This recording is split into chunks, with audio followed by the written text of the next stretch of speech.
Multiple data leaks have thrust Australia's cybersecurity gaps into the spotlight. Now experts are warning of vulnerabilities of Citrix Gateway. It's a remote access tool.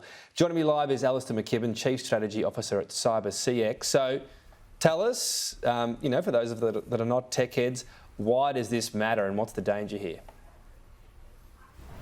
Well, this matters because it's what's known as a zero-day vulnerability. That means there's 0 days for you to protect yourself when we know it's already being actively exploited. In this case, the National Security Agency in the United States came out about midnight last night saying that it's APT5, that's commonly regarded as being the Chinese government is actively exploiting this vulnerability.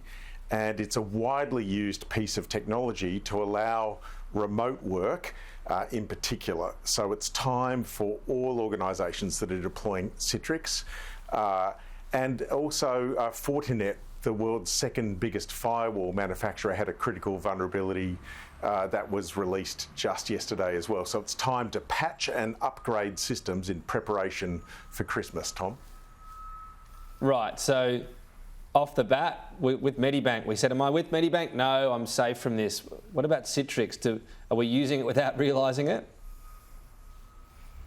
Well, big corporations, government organisations and others will use Citrix or an equivalent type of technology to allow, the remote workers and virtual desktops and the like. So this message isn't for people at home or for small businesses. It's for big corporations and big government departments to patch their systems to upgrade and get rid of legacy unsupported technologies before Christmas. Tom, over the last 4 Christmases, we've seen critical technical vulnerabilities exploited often by nation states and by cyber criminals.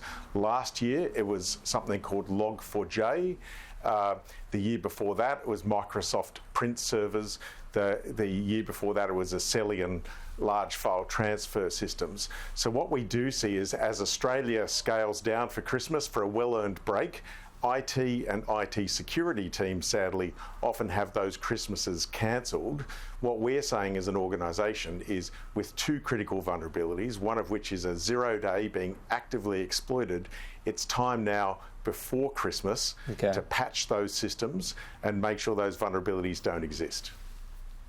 We've got a confirmation Medibank essentially has a class action against it in terms of those affected by the hack. What does this hinge on? Is it basically whether they should have had a good enough system? We know the hack was successful, but Medibank's defence would be what? If they had the right protocols in place and encryption of data, then they wouldn't be responsible? Is that what this case all hinges on? Well, Tom, I'm not sure. I've heard that there might be multiple class action lawsuits, and I'm actually not across the detail. Also should say that we worked with Medibank, so I can't really comment. What I can say broadly is that a lot of legal action in the future will hinge upon whether or not organisations have had the right systems and processes in place. We've seen the federal government increase the Privacy Act penalties from 2.2 million to 50 million, or 30% of adjusted revenue in the year that counts. So in other words, really big fines, and the same thing will apply there. What's the reasonable person test for what's been done to secure data? Right, appreciate you being upfront there. I wasn't aware of that, so good to clarify. But in the briefest possible sense then, any company that goes through this, you're not automatically liable for a hack, but it all depends on whether your protection is up to standard, according to what it's be via Australian law, essentially. Well, yeah, so look, cybersecurity is a complex business. Essentially, it's risk management. There is no such thing as a completely secure system. If we know of things like the 0-day vulnerability that was announced overnight, which is really critical, that means that nation states, and soon, I'll tell you, within 12 hours or so, we'll have criminals actively exploiting that vulnerability. It's incumbent upon all IT and IT security teams to be looking for those types of holes, or else, of course, people will ask, why didn't you patch it? The message for everyone who runs computer systems is to make sure that we know what those vulnerabilities are and patch them as soon as you can. Alastair Macgibbon, great to get your thoughts today. Thank you. Thanks, Tom.